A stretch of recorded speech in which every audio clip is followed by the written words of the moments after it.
चलिए देखिए, last video में हम फोटोकेमिस्ट्री का पहला आपका जो टॉपिक हमने डिफाइन किया था, singlet and triplet excited state का कंसेप्ट हमने थोड़ा सा डिफाइन किया था। तो वहाँ पे मैंने बोला था कि आपका ग्राउंड स्टेट से थोड़ा सा ध्यान देना इस पर, इसी से आगे बढ़ना है, इसलिए मैं यहीं से कंटिन्यू कर रहा हूँ। सिंगलेट ग्राउंड स्टेट से इलेक्ट्रॉनिक एक्साइटेशन हुआ विथ स्पिन रिटेंशन, तो आपका मल्टीप्लिसिटी अब भी यहाँ क्या है, मल्टीप्लिसिटी 1 था, स्पिन मल्टीप्लिसिटी, तो यहाँ भी 1 ही रहेगा, इसलिए ये भी सिंगलेट कहलाएगा। लेकिन ये ओवरऑल जो स्टेट बना ये कहलाएगा आपका कौन सा, सिंगलेट एक्साइटेड स्टेट, ठीक है ना। और यदि इलेक्ट्रॉनिक एक्साइटेशन हुआ विद स्पिन इन्वर्जन, तो वो कहलाएगा आपका, जैसे ये दिख रहा है आपका है, वो जो लेवल है जहाँ पे इलेक्ट्रॉन गया हुआ है उसको हम क्या कह रहे हैं, ट्रिपलेट स्टेट कह रहे हैं। लेकिन मैंने आपको लास्ट वीडियो में भी एक चीज ये बोला था, लास्ट में बोला था कि आपका डायरेक्ट सिंगलेट स्टेट से इस टाइप का ट्रिपलेट स्टेट डायरेक्ट जनरेट कभी नहीं होगा, ठीक है ना, और ये डायरेक्ट जनरेट होता है। अब इसको थोड़ा सा आपको हल्का सा अभी मैं यहाँ पे जिक्र कर रहा हूँ, फिर बाद में अभी जेवलॉन्स्की में आ जाएगा डायग्राम में। देखिए, जब इलेक्ट्रॉन यहाँ से यहाँ पे जा रहा है S1 लेवल पे, यहाँ पे भी आप ऐसे दिखा सकते हो इसको, S1 इसका करस्पॉन्डिंग T1 दिखा दो इसको ना। तो जब इलेक्ट्रॉन यहाँ से यहाँ जा रहा है तो ये बिल्कुल एक फास्ट प्रोसेस है, तो आपको इलेक्ट्रॉन को अपना स्पिन जैसा था वैसा ही बनाए रखेगा, इन्वर्ट करने की फ्रीडमनेस नहीं है। क्यों? टाइम पीरियड इतना कम है कि इलेक्ट्रॉन अपना स्पिन फ्लिप नहीं कर पाएगा या इन्वर्ट नहीं कर पाएगा, ठीक है ना, इसलिए यहां पे ऐसी सिचुएशन रहती है। लेकिन जब हम ट्रिपलेट बनाते हैं तो ट्रिपलेट कैसे बनता है, थोड़ा सा एक हल्का सा समझिए। यहां से इलेक्ट्रॉन जाएगा पहले S1 पे, फिर S1 से आपका क्या होगा, ये कुछ एनर्जी रिलीज करेगा, कैसे करेगा उस पर भी आएंगे, एनर्जी रिलीज करके फिर यहां जाएगा इलेक्ट्रॉन, ठीक है ना। तो अब जो स्टेट बनी है वो है ट्रिपलेट स्टेट आपकी।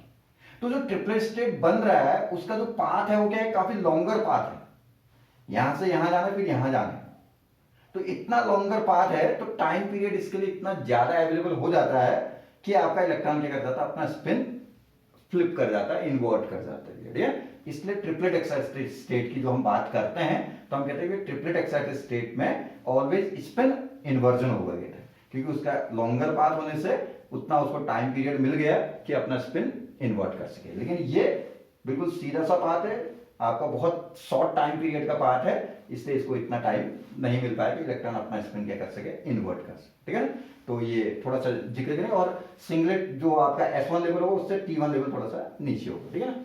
अब देखिए, अब हम आते हैं यहां से नेक्स्ट जो हमारा टॉपिक है वो है जेवलॉन्स्की डायग्राम।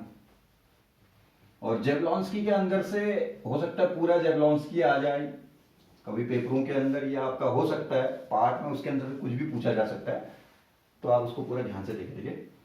ये है H0 स्टेट था, अब मैं ऐसे रिप्रेजेंट करते हूँ, देखिए थोड़ा सा ऐसे रिप्रेजेंट करते हैं इसको।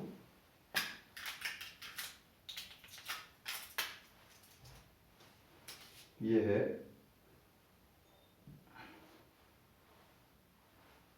इसको भी ऐसे दिखा,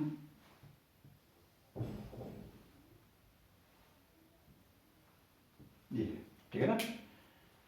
ये है S0 ground state, S1 then S2, फिर ऐसे और भी होंगे इलेक्ट्रॉन, H0 से जाएगा तो S1 S2 S3, ठीक है ना। और इन्हीं के करस्पॉन्डिंग क्या होता है ना, एक एक थोड़ा सा लो एनर्जी लेवल पे आपका ट्रिपलेट स्टेट होगा। T1 इसका करस्पॉन्डिंग क्या होगा, T2 होगा, फिर ऐसे S3 होगा तो उसका करस्पॉन्डिंग T3 होगा। अब इनके अंदर बहुत सारे छोटे छोटे क्या होते हैं, वाइब्रेशनल लेवल्स होते हैं, जो मैंने आपको पहले भी बोला कि जेवलॉन्स्की डायग्राम में ये सारी चीजों का जिक्र हुआ होगा। जेवलॉन्स्की क्या कहते हैं, बॉर्न ओपेनहीमर अप्रोक्सीमेशन में ये इलेक्ट्रॉनिक लेवल मान लो आप एक तरह से, इनके बीच में वाइब्रेशनल लेवल्स हैं। देन ये फिर फर्दर आपका ये बन गया, तो इनको आप कह सकते हैं, अब ये V1 V2, अब ये V0 भी हुआ यहाँ पे है ना, ये H0 के corresponding V0 vibrational level 0, V1 V2 V3 V4 V5 जो भी होंगे, ये S1 शुरू हो गया तो फिर V इसका वाइब्रेशनल लेवल होंगे ये जितने दिख रहे हैं, V1 V2 V3 V4 इस लेवल के, फिर H2 आ गया तो फिर V0, फिर उसके वाइब्रेशनल लेवल शुरू हो जाएंगे इसके ऊपर, ठीक है ना। एक छोटा सा पिक्चर दिखा रखा है, इतने से आप समझ लें। अब जैसे ही आपका कोई मॉलिक्यूलर सैंपल था, ये देखिए ये हमारे पास एक मॉलिक्यूलर सैंपल था, इस मॉलिक्यूलर सैंपल में आपने क्या डाला, EMR डाला। EMR भी कौन सा रेंज का EMR चाहिए था हमने इलेक्ट्रॉनिक ट्रांसफर करने के लिए, यूवी विजिबल रेंज का 1000 एंगस्ट्रम से 10,000 एंगस्ट्रम की रेंज का रेडिएशन चाहिए, ये EMR चाहिए। जैसे ही हमने EMR इसमें डाला उस रेंज का, तो कुछ इलेक्ट्रॉन या मॉलिक्यूल्स का जो इलेक्ट्रॉन है वो हो सकता है यहां से यहां ट्रांजिशन कर जाएगा H0 से S1 पे, कुछ आपका पॉपुलेट कर देंगे किसको, S2 को, कुछ हो सकता है आपका S1 के ही किसी, सॉरी ये S1 की वाइब्रेशनल लेवल है, S1 के किसी वाइब्रेशनल लेवल पे चले जाएगा, ठीक है ना। ऐसे जो भी कुछ हो सकता है अपने ही वाइब्रेशनल लेवल तक जाए, ये यहां तक ना जा पाए, इसके लिए बहुत कम एनर्जी रिक्वायर्ड होगा। तो ये सब क्या होगा, HNU एब्जॉर्प्शन से वेरियस हायर एनर्जी लेवल्स आपके क्या करके, आपके ये एक्साइटेड स्टेट्स क्या करके आपके डिफरेंटली पॉपुलेट करके, ठीक है ना, ठीक है ना। इतना तो ये डायग्राम समझ में आता है। हमने क्या किया, ये H0 था, इसके ऊपर S1 फिर S2, उनके अपने अपने करस्पॉन्डिंग वाइब्रेशनल लेवल्स होंगे, और हर क्या है, ईच S1 के करस्पॉन्डिंग T1, S2 के करस्पॉन्डिंग T2, ये क्या है, ट्रिपलेट स्टेट है, जो हम सिंगलेट से ट्रिपलेट का जिक्र हम पहले कर चुके हैं। तो जब हमने मॉलिक्यूलर सैंपल में यूवी विजिबल रेंज का रेडिएशन इंट्रोड्यूस किया, तो मॉलिक्यूलर सैंपल में प्रेजेंट जो मॉलिक्यूल्स के इलेक्ट्रॉन थे, उन्होंने अलग अलग रेंज का क्या है, वेवलेंथ का रेडिएशन एब्जॉर्ब किया। कोई आपका यहां से केवल यहीं तक जा पाया, कोई यहां से यहां तक एक्साइट कर गया, कोई यहां तक एक्साइट किया, कोई यहां, कोई हो सकता है इससे हायर क्या है एनर्जी का यदि क्वांटा एब्जॉर्ब कर रहा हो, तो इससे हायर एनर्जी लेवल पे भी आपका क्या कर सकता है, एक्साइटेशन कर सकता है, ठीक है। देन इस एक्साइटेशन करने के बाद, क्योंकि इलेक्ट्रॉन आपका हायर एनर्जी स्टेट में बहुत ज्यादा देर तक एग्जिस्ट नहीं करेगा, तो वो कमबैक करेगा। अब कमबैक करेगा तो जरूरी नहीं कि इलेक्ट्रॉन यहां से यहीं पे आए, हो सकता है यहां से थोड़ा नीचे आ जाए, हो सकता है यहां पे आ जाए ना, या हो सकता है ग्राउंड स्टेट पे भी आ जाए, H0 स्टेट पे भी आ जाए जहां से मूव किया था। तो वेरियस जो क्या है एक्साइटेड स्टेट पॉपुलेट कर रखे हैं डिफरेंटली, डिफरेंटली कहने का मतलब हो सकता है 10 यहां गए होंगे, क्या है कुछ मान लिया 10 मॉलिक्यूल के इलेक्ट्रॉन यहां से यहां मूव किया, 4 मॉलिक्यूल का इलेक्ट्रॉन यहां से यहां मूव किया, तो अलग अलग स्टेट अलग अलग डिफरेंटली क्या है पॉपुलेटेड, ठीक हो गया। अब इन एक्साइटेड स्टेट से जब इलेक्ट्रॉन कमबैक करेगा तो क्या करेगा भैया, एनर्जी रिलीज करेगा, तभी तो इलेक्ट्रॉन ऊपर लेवल से नीचे लेवल पे आएगा ना। तो हायर लेवल से लोअर लेवल पे जब इलेक्ट्रॉन कमबैक करेगा तो ये क्या करता है, एनर्जी को इमिट करेगा, ठीक है ना। तो वो एनर्जी इमिशन कितने प्रकार का होता है, देखिए एनर्जी इमिशन, ठीक है ना।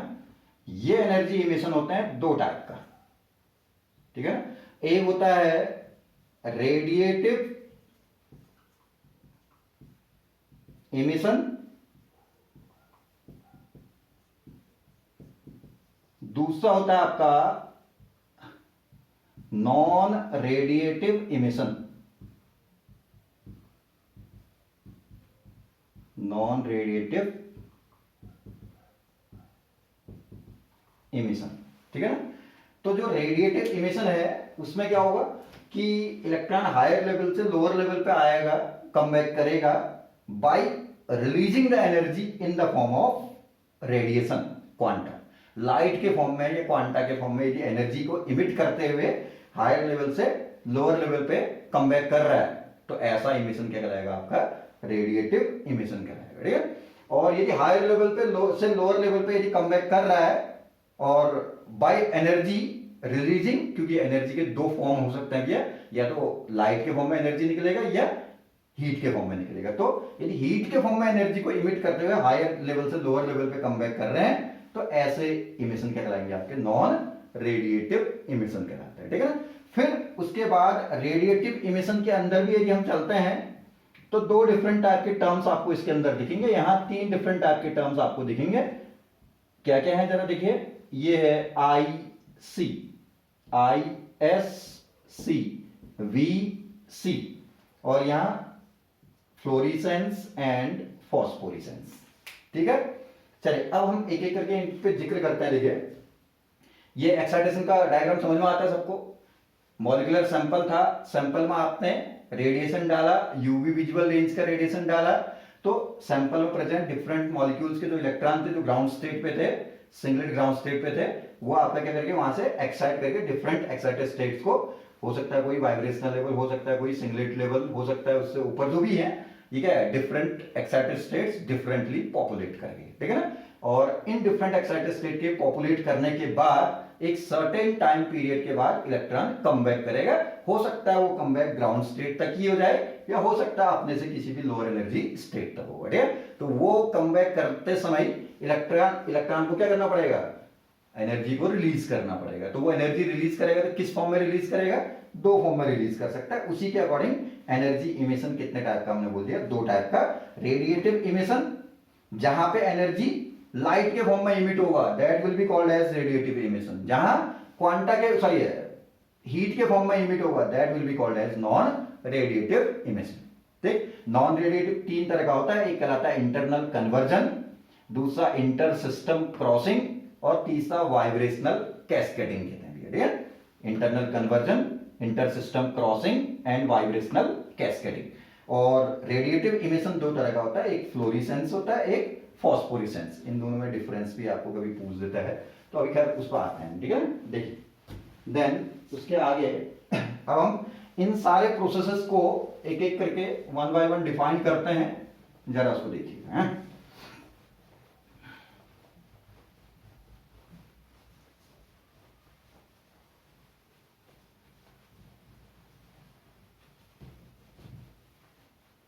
देन देखिए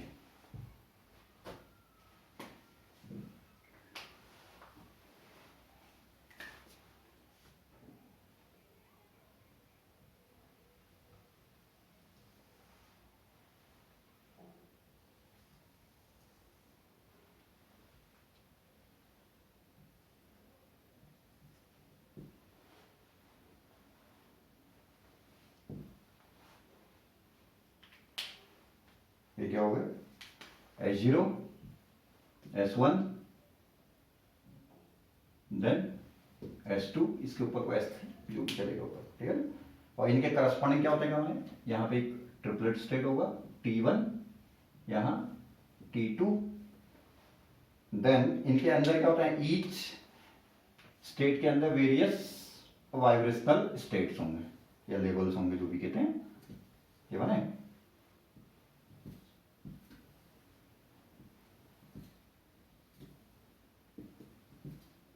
ठीक है ना। देन इसके अंदर भी वेरियस, इनका कोई फिक्स नंबर नहीं रहता, ये हो गए। फिर इसके भी अपने वाइब्रेशनल शुरू हो जाएंगे इसके ऊपर को, ये बना। तो ये क्या हुआ, H0 तो यहाँ पे V0, फिर V1 V2, मतलब इस ग्राउंड स्टेट के वेरियस वाइब्रेशनल लेवल्स हैं, V3 V4 V5 V6 V7, ठीक हो ना। फिर इसके फिर सॉरी ये तो ट्रिपलेट सेटन V8 जो भी है, देन यहां से फिर V0, फिर V1 V2 V3 V4 V5 V6, फिर यहां से V0 V1 V2, फिर ऐसी कंटिन्यू रहे, ठीक है ना इतना।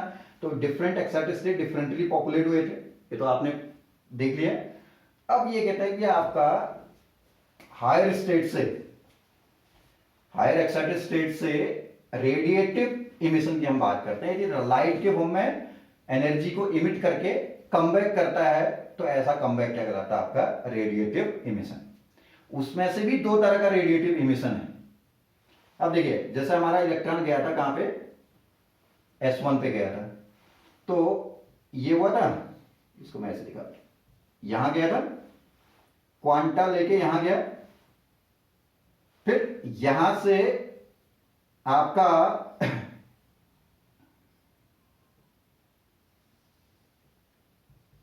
फिर कम बैक हो गया। ये देखिए एक ये क्या है, रिप्रेजेंटेशन समझिएगा, लाइट के फॉर्म में एब्जॉर्प्शन इमिशन होगा तो स्ट्रेट लाइन से होगा, क्वांटिटी हीट के फॉर्म में होगा तो हम जिगजैग फैशन पे इसको रिप्रेजेंट करेंगे। तो ये हीट के फॉर्म में इमिशन को रिप्रेजेंट करेगा ऐसे, ठीक है ना। तो ये हो गया आपका लाइट एब्जॉर्ब करके ये गया, देन वहां से आपका कम बैक कर गया लाइट इमिट करते हुए, माइनस एस न्यू क्वांटा को इमिट करके ग्राउंड स्टेट पे आ गया, और ये S1 था, ये S0 है। तो जरा सुनिएगा, सच type of the radiative emission, light के फॉर्म में होने वाला इमिशन, विच अकर क्या है, between the multiplicity states of the, sorry, similar type of the multiplicity states. Similar type of multiplicity state मतलब S1 से S0 में आएगा, या S2 से S1 पे आ सकता है, ये भी फ्लोरिसेंस है, ये भी F लिख लेते हैं, इसको एरो नीचे को लगा तो इसका कम बैक हो गया। ये S2 से आपका कहां आ रहा है, S1 पे आ रहा है, ये भी क्या है, फ्लोरिसेंस। ठीक, तो इनको कहते हैं हम कौन सा, fluorescence phenomena. Such type of the radiative emission which occur between the, radiative emission का तो लाइट के फॉर्म में इमिशन हो गया, which occur between the similar multiplicity states, that is क्या, S2 से S1, S2 से S0, S1 से S0, या S3 से S2, S3 से S0, जो भी होगा that will be called as कौन सा, फ्लोरिसेंस फिनोमेना। ठीक हो गया इतना तक। देन उसके बाद फ्लोरिसेंस को यदि आप रिप्रेजेंट करना चाहें, आप फ्लो चार्ट के थ्रू दिखाया करें कभी भी ना, जैसे पेपरों में जस्ट फ्लोरिसेंस पे आपका शॉर्ट नोट आता है, तो आप इसको कैसे दिखाएं, आप जस्ट एक क्या है, पिक्चर में पहले एक्साइटेशन दिखाया, यहां से यहां भी एक्साइटेशन हो सकता है, यहां से यहां भी एक्साइटेशन हो सकता है, ये एक्साइटेशन हो गया क्वांटा लेकर के, देन उसका कमबैक दिखाया, तो आपका क्या है, ये दिख रहा है फ्लोरिसेंस हो गया आपका। ठीक है, तो इसी को हम ऐसे दिख रहे हैं, ये कहां था, S0 ग्राउंड स्टेट, S2 लिया, कहां गया, S1 एक्साइटेड स्टेट। ठीक है ना, फिर क्या हुआ, यही तो हुआ फ्लोरिसेंस, तो कहां आ गया, S0 ग्राउंड स्टेट पे। यह हो सकता है S2 से S1 या S2 से, मतलब अपने से लोअर किसी भी सिमिलर मल्टीप्लिसिटी स्टेट्स के बीच में आपका इमिशन हो रहा है, तो वो कहलाएगा आपका कौन सा, फ्लोरिसेंस फिनोमेना। ठीक है ना। देन इसी का करस्पॉन्डिंग एक और रेडिएटिव इमिशन था, फॉस्फोरिसेंस। ठीक है, फॉस्फोरिसेंस कैसे होता है जरा देखिए, यहां से एक्साइट करके देखे रहेगा, S0 से ही होगा, जब भी एक्साइटेशन होना है तो एक्साइटेशन S0 से हुआ, सपोज S1 पे गया, मैंने थोड़ा सा पहले वाले वीडियो में आपको क्या है, ये इस वीडियो के स्टार्टिंग में आपको बोला था, यहां से फिर इलेक्ट्रॉन यहां जाएगा, ठीक है, तब पॉपुलेट करेगा कौन सा, ट्रिपलेट एक्साइटेड स्टेट।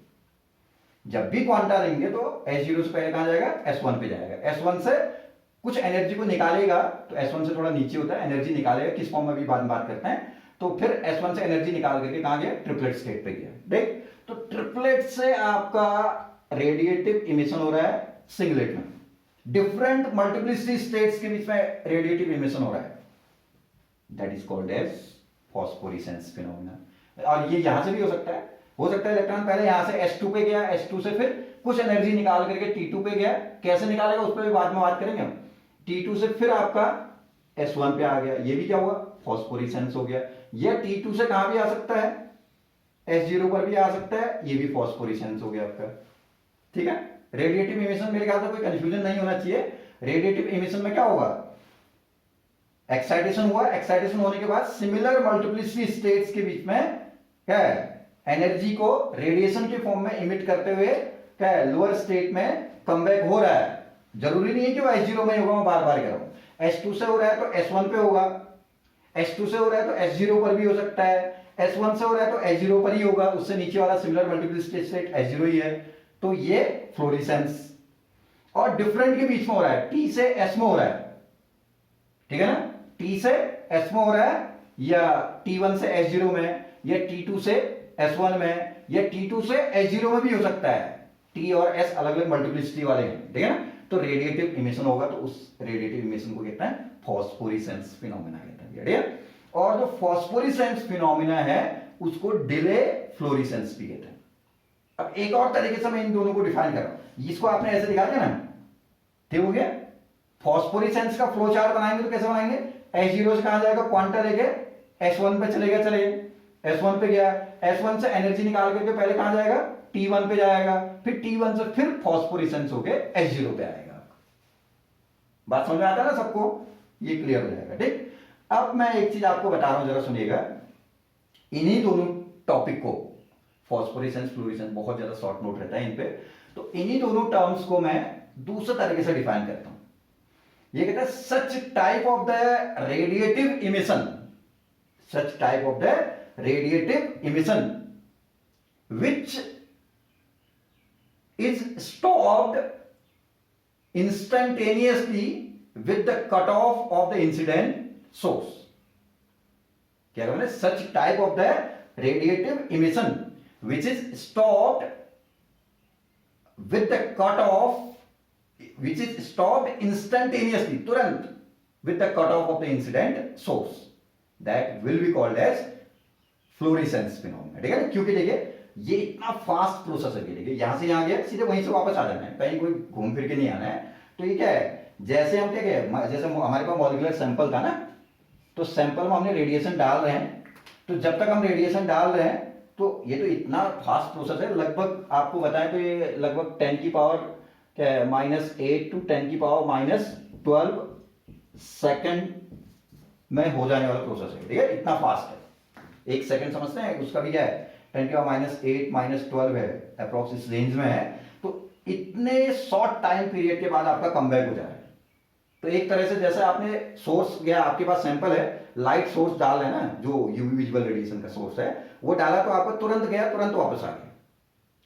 इतना फास्ट प्रोसेस है कि जैसे ही आपने लाइट बंद करना, क्या है, लाइट डालना बंद कर दिया, तो वो इमिट होना भी क्या हो जाएगा, बंद हो जाएगा। क्यों? क्योंकि लाइट डालना बंद होते ही इतना तेज होगा कि आपको लगेगा कि क्या है, इमिशन भी क्या हो गया, क्लोज हो चुका है। ठीक है, तब मैंने बोला आपको कि या तो आप ऐसे बोलोगे सिमिलर मल्टीप्लिसिटी स्टेट्स के बीच में लाइट के फॉर्म में इमिशन हो रहा है, तो वो कहलाएगा आपका फ्लोरेसेंस, लाइक S1 से S0, S2 से S1, S2 से S0 फ्लो चार्ट से निकालो। ठीक है, थ्योरेटिकल वे में यदि आप कहना चाहेंगे तो कहेंगे ऐसा रेडिएटिव इमिशन जिसमें जो इंसिडेंट सोर्स है उसको कट करते ही आपका इमिशन होना भी क्या कर जाएगा, तुरंत बंद कर जाएगा, तो वो कहलाएगा आपका फ्लोरेसेंस फिनोमेनन। दोनों तरीके से समझेंगे, ठीक है ना, और इसका जो टाइम पीरियड होता है इतना शॉर्ट होता है। ठीक है ना, अब उसको भी मैं दूसरे तरीके से बोल रहा हूं। एक तरीके से क्या कहा मैंने, ऐसा रेडिएटिव इमिशन जो डिफरेंट मल्टीप्लिसिटी स्टेट्स के बीच में हो रहा है, T से S में हो रहा है, T2 से S1 पे हो रहा है, T2 से S0 पर भी हो सकता है, डिफरेंट मल्टीप्लिसिटी, मतलब ट्रिपलेट से सिंगलेट में हो रहा है, that is called as phosphorescence phenomenon. ठीक है, अब इसी को दूसरे तरीके से कहें, such type of the radiative emission which remain continue for a short time interval after the cut off the incident source. कहने का मतलब ये हमारे पास सैंपल था, इसमें आप इंसिडेंट सोर्स डाल रहे हैं यूवी विजुअल रेंज का, तो एक्साइटेशन हो रहा है, तो आप सोर्स को डालना बंद भी कर देंगे तो कुछ देर तक भी वो इमिशन करते रहता है। तब मैंने कर दिया सच type of the radiative emission which remain continue, emission करना कंटिन्यू रहेगा। ठीक है, for a short time period after the cut off the incident source. Incident source को कट करने के बाद भी कुछ देर तक आपका क्या होगा, इमिशन होने की प्रोबेबिलिटी बने रहेगी। ठीक है, वो उनको कहा जाता है फॉस्फोरेसेंस फिनोमेनन। जो आप देखते हैं ना रोड में, जो ट्रैफिक वाले लगाए रखते हैं, ट्रायंगल लगाए रखते हैं, रास्तों में आप देखते हैं ना, मोड़ों में खासतौर पे आपके ट्रायंगल बने रहता है ना, रात में क्या होता है, जब उस पर लाइट फोकस करता है, उसके बाद लाइट का फोकस चेंज हो जाएगा, तो उसके बाद भी वो थोड़ी देर तक इमिट करते रहते हैं। इमिट करते रहेगा तो क्या होगा, आपको क्या है, ट्रैफिक में थोड़ा सा क्या है, कंफर्ट होगा ना, थोड़ी देर तक इमिट करेगा तो आपको पता चलेगा कि ये क्या है, रोड का रेंज कहाँ तक का है, तो उससे थोड़ा सा आपको ये कुछ क्या है फायदे होते हैं। तो वो ध्यान रखना, वो फॉस्फोरेसेंस मटेरियल होते हैं जिनका क्या है, पेंट लगाए रखता, तो उसमें फॉस्फोरेसेंस मटेरियल होता है। ठीक है, तो आप फॉस्फोरेसेंस और फ्लोरेसेंस को इस तरीके से बोलेंगे, मैक्सिमम बुक्स में आपको ये तरीका भी दिखेगा। ठीक है ना, फ्लोरेसेंस क्या हुआ, ऐसा रेडिएटिव इमिशन जो इंसिडेंट सोर्स को कट करने का, इंसिडेंट सोर्स समझा ना, लाइट डालेंगे तभी तो एक्साइटेशन होगा, उसके बाद तो कमबैक होगा ना आपका। तो such type of the radiative emission which is stopped instantaneously, तुरंत, ठीक है, with the cut off the incident source, that will be called as fluorescence. ठीक, and on the other hand, such type of the radiative emission which remain continue for a short time interval after the cutoff of incident source, they will be called as phosphorescence. इसलिए मैंने phosphorescence, उसमें भी radiation के form में तो निकल रहा है ना, इसमें भी रेडिएशन के फॉर्म में लाइट निकल रही है, इमिशन हो रहा है, उसमें भी इमिशन लाइट के फॉर्म में हो रहा है, लेकिन वो कुछ देर बाद हो रहा है, इंसिडेंट सोर्स को डालने के कुछ देर बाद, ये बहुत फास्ट है, लगभग उसमें 10⁻² से 10⁻5 6 ऐसे कुछ रहता है आपका, ठीक है, उसके कंपेयर में बहुत देर में रहता है। तो उसमें रेडिएटिव इमिशन उसमें भी हो रहा है इसकी तरह, फ्लोरिसेंस की तरह, लेकिन वो थोड़ी देर बाद हो रहा है, इसलिए इसका नाम क्या बना है, डिले फ्लोरिसेंस का, फॉस्फोरिसेंस का नाम, ठीक है ना। तो फ्लोरिसेंस को हम क्या, फॉस्फोरिसेंस को क्या कह सकते हैं, डिले फ्लोरिसेंस फिनोमेना कह सकते हैं, ठीक। तो ये हो गया दो टाइप के रेडिएटिव इमिशन। अब हम जिक्र करेंगे नॉन रेडिएटिव इमिशन। कौन सा, नॉन रेडिएटिव इमिशन। स्टार्टिंग का याद होगा आपको, हमने कहा लाइट के फॉर्म में इमिशन होगा तो रेडिएटिव इमिशन जो दो तरह का होगा, fluorescence and phosphorescence. Non radiative emission का यदि हम जिक्र करते हैं तो यदि आपका एक्साइटेड स्टेट से कम बैक होना है by emitting the energy in the form of heat, then such type of the emission will set to be non radiative emission, ठीक है ना। और वो कितने टाइप का था, तीन टाइप का जो हमने आपको जिक्र किया। एक था इंटरनल कन्वर्जन। इंटरनल कन्वर्जन क्या है, पहले उस पर आते हैं, ठीक है। मैं नॉन रेडिएटिव को थोड़ा सा दूसरे पेन से रिप्रेजेंट कर देता हूं, ठीक है। देखिए ये फ्लोरिसेंस का करस्पॉन्डिंग है, ये देखिए, सॉरी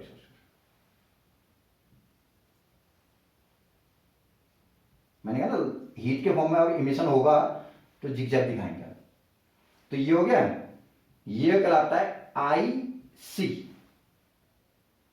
यदि एक्साइटेड स्टेट के से कमबैक हो रहा है bye releasing the energy in the form of heat between the similar multiplicity states. ध्यान रखिएगा, S1 से S0 पे हीट के फॉर्म में इमिशन हो रहा है, S1 से S0 पर लाइट के फॉर्म में इमिशन हो रहा था तो फ्लोरिसेंस था, हीट के फॉर्म में हो रहा है तो वो इंटरनल कन्वर्जन है, ठीक है। और ये यहां भी हो सकता है, कोई जरूरी थोड़ा वही हो। ये हो गया, ये भी IC हो गया, यहां से नीचे भी हो सकता है ना, S2 से S0 भी हो सकता है। सिमिलर मल्टीप्लिसिटी स्टेट्स के बीच में रेडियो क्या है, नॉन रेडिएटिव इमिशन हो रहा है तो वो क्या कहलाएगा, IC, internal conversion. Flow chart बनाओगे तो ऐसे बनाना है, S0 ग्राउंड स्टेट, क्वांटा लेके S1 एक्साइटेड स्टेट तो बनेगा ही। अब यहां पे क्या होगा, लिखना नॉन रेडिएटिव इमिशन, S1 पे आ जाएगा तो वो कहलाएगा आपका IC, चलेगा। दूसरा नॉन रेडिएटिव इमिशन की बात करते हैं, वो कहलाता है आपका इंटर सिस्टम क्रॉसिंग, ISC। देखिए इलेक्ट्रॉन यहां से मूव करके कहां गया था, S1 स्टेट पे गया था, जैसे ये एक्साइटेशन हुआ S1 स्टेट पे गया इलेक्ट्रॉन, S1 से देखिए ये फॉस्फोरिसेंस का करस्पॉन्डिंग मान सकते हैं, जैसे उसका उल्टा है, वहां T से कहां हो रहा था, S में हो रहा था। अब ये कहां से हो रहा है, S से किस में हो रहा है, T में हो रहा है, तो ये कहलाता है ISC। ये यहां भी हो सकता है, S2 से T2 में, ISC। Such type of the non-radiative emission which occur between the multiplicity states of the different nature, S से T, S से T, S2 से क्या है, T1 पे भी आ सकता है, यहां से यहां भी हो सकता है, ठीक है ना, अरे वर्जन में। तो ये कहलाता है आपका क्या, inter system crossing. Inter system मतलब एक टाइप के सिस्टम से दूसरे टाइप के सिस्टम में जा रहे हैं। सिंगलेट सिस्टम से किस में जा रहे हैं आप, ट्रिपलेट सिस्टम में जा रहे हैं, इसलिए इसका नाम यहां से इंटर सिस्टम क्रॉसिंग है। ये इंटरनल कन्वर्जन क्यों कहा, क्योंकि सेम टाइप के स्टेट्स हैं उनके बीच में कन्वर्जन हो रहा है, इसलिए उसका नाम क्या कहा, इंटरनल कन्वर्जन कर लिया आपने इसको, ठीक है ना। अब आपको बात समझ में आ रही है, जो ट्रिपलेट स्टेट था वो कैसे पॉपुलेट होगा। कभी भी जब क्वांटा डालेंगे तो पहले क्या होगा, यहां से सिंगलेट स्टेट बनेगा, सिंगलेट से ISC हो गई तब ट्रिपलेट बनेगा। जो हम वहां सिंपल दिखा देते हैं, ट्रिपलेट एक्साइटेड स्टेट बनाते समय हम कहते हैं कि ग्राउंड स्टेट में क्वांटा डाला, ट्रिपलेट दिखा देता हूं। ट्रिपलेट डायरेक्ट कभी नहीं बनेगा, ट्रिपलेट हमेशा कहां से बनेगा, ISC के थ्रू ही बनेगा, ठीक है ना। इसलिए इसका इतना लॉन्ग पीरियड है, पहले यहां जाना है, फिर यहां से ISC करके वहां जाना है, इसलिए यहां से ट्रिपलेट स्टेट तक जाने में इलेक्ट्रॉन को क्या है, टाइम ज्यादा लग जाता है, इसलिए वो तब तक अपना स्पिन क्या है, इन्वर्ट कर जाता है, इसलिए वहां मल्टीप्लिसिटी 3 आ जाता था, ठीक है ना। इतना तक कोई दिक्कत तो नहीं ना, इतना तक। अब लास्ट हमारा छोटा सा एक पार्ट और बचा उसका, वाइब्रेशनल कैस्केडिंग। वाइब्रेशनल कैस्केडिंग है, देखिए सपोज आपका इलेक्ट्रॉन यहां से, मैंने कहीं एक आध एक्साइटेशन ऐसे भी दिखाया होंगे, देखिए ये सपोज हम ये दिखा दिए S0 से कहां चले गए, ये अपने ही S0 के वाइब्रेशनल लेवल्स है ना यहां तक के सारे, जब तक S1 नहीं आ जाता है, तो अपने ही किसी वाइब्रेशनल लेवल पे एक्साइटेशन किया था इसने क्वांटा लेकर के। तो अब V4 से कहां गया, क्वांटा रिलीज करके V2 पे आ गया, V3 पे आ गया, या V1 पे, या ये कह लो ये VC यही हुआ, vibrational cascading, vibrational level change हुआ। अब ये जरूरी नहीं कि यही हो, जैसे इलेक्ट्रॉन यहां से आपका यहां चले गया था, मान लेता हूं मैं इलेक्ट्रॉन यहां गया था, अब ये S1 स्टेट है ना, S1 के वाइब्रेशनल लेवल्स हैं, अब यहां से रेडिएशन चलिए हीट के फॉर्म में इमिशन हो रहा है, लेकिन यहां आ गया, इसने स्टेट चेंज नहीं किया ना, ये सिंगलेट क्या है, S1 स्टेट के वाइब्रेशनल लेवल है, तो S1 स्टेट के वाइब्रेशनल लेवल से S0 के वाइब्रेशनल लेवल पे नहीं आना चाहिए, S1 के वाइब्रेशनल लेवल से S1 के ही किसी दूसरे वाइब्रेशनल लेवल पे रेडिएशन हीट के फॉर्म में एनर्जी इमिट करके कम बैक हो रहा है, तो ये कहलाता है वाइब्रेशनल कैस्केडिंग। या S0 के ही किसी वाइब्रेशनल से दूसरे उसी सिंगलेट स्टेट के दूसरे वाइब्रेशनल लेवल पे ये आपका रेडिएट क्या है, नॉन रेडिएटिव इमिशन हो रहा है, that is called as VC। ठीक है, तो तीन टाइप के हमारे क्या थे, नॉन रेडिएटिव थे, VC vibrational cascading, internal conversion और इंटर सिस्टम का। इंटरनल कन्वर्जन क्या है, सिमिलर स्टेट के बीच में S1 से S0, S2 से S1, S2 से S0 हीट के फॉर्म में एनर्जी इमिशन, ठीक है ना। डिफरेंट स्टेट्स के बीच में हीट के फॉर्म में इमिशन, S1 से T1, S2 से T2, S2 से T1, ठीक है, that is called as heat के फॉर्म में, that is called as inter system crossing. किसी पर्टिकुलर क्या है सिंगुलर स्टेट के जो वाइब्रेशनल लेवल है उसमें से एक वाइब्रेशनल से उसी के दूसरे वाइब्रेशनल लेवल पे आपका एनर्जी इमिट हो रहा है हीट के फॉर्म में, that is called vibrational cascading. ठीक है, और दो टाइप के हमारे क्या थे, रेडिएटिव थे, फ्लोरिसेंस और फॉस्फोरेसेंस। फ्लोरिसेंस किसका करस्पॉन्डिंग, आईसी का करस्पॉन्डिंग फ्लोरिसेंस। ठीक है, केवल अंतर है लाइट के फॉर्म में निकाल रहा है, यहाँ हीट के फॉर्म में निकाल रहा है। और फॉस्फोरेसेंस किसका करस्पॉन्डिंग है, आईएससी का कह सकते हैं। ये भी आपका डिफरेंट के बीच में हो रहा था, टी से एस हो रहा था, वो एस से टी हो रहा है आपका, ठीक है, लेकिन एक में हीट के फॉर्म में निकल रहा है, एक में लाइट के फॉर्म में एनर्जी इमिशन। ठीक है, और एक ही डायग्राम में इन सबको यदि हम कंबाइंड वे में रिप्रेजेंट करके चलते हैं तो ये पूरा जो आपका पिक्चर बनता है, ये यही पूरा पिक्चर कंबाइंडली कहलाता है जेवलॉन्स्की डायग्राम। इसके अंदर से कुछ न कुछ शॉर्ट नोट आपका पक्का आएगा, ये तय कर देना आपने, ठीक है, पेपर के अंदर। ठीक है ना, इतना तक। पहले आपने क्या किया, मॉलिक्यूलर सैंपल था, रेडिएशन डाला, तो रेडिएशन में से अलग अलग फिर क्या है वेवलेंथ या फ्रीक्वेंसी की रेडिएशन को एब्जॉर्ब करके एक्साइटेशन हुए, अलग अलग एक्साइटेड स्टेट डिफरेंटली पॉपुलेट कर गए। फिर मैंने कहा डिफरेंट एक्साइटेड स्टेट के पॉपुलेशन के बाद कमबैक होगा by releasing the energy into different mode. ठीक है, क्या क्या मोड थे, या तो रेडिएटिव मोड या थर्मल मोड। ठीक, यदि रेडिएशन के फॉर्म में इमिशन होता है और उससे कमबैक होता है तो वो रेडिएटिव इमिशन, वो भी दो तरह के थे, फ्लोरिसेंस एंड फॉस्फोरेसेंस। और हीट के फॉर्म में रेडिएशन क्या है, एनर्जी इमिट होकर के यदि कमबैक हो रहा है तो नॉन रेडिएटिव इमिशन। उसके भी तीन तरीके थे, या तो इंटरनल कन्वर्जन, या इंटर सिस्टम क्रॉसिंग, या वाइब्रेशनल कैस्केडिंग। सब रेडिएटिव नॉन रेडिएटिव जितने भी प्रोसेस हैं उन सबको एक कंबाइंड पिक्चर के अंदर रिप्रेजेंट करें तो ये बनने वाला जो आपका कंबाइंड पिक्चर है that is known as Jablonski diagram. ठीक हो गया इतना तक, यहां तक कोई दिक्कत तो नहीं ना। चलिए नेक्स्ट टॉपिक में हम एक और इंपॉर्टेंट टॉपिक में आएंगे फोटोकेमिस्ट्री के, तब तक आप इसको बहुत अच्छे से वॉच करें। ठीक है, थैंक यू।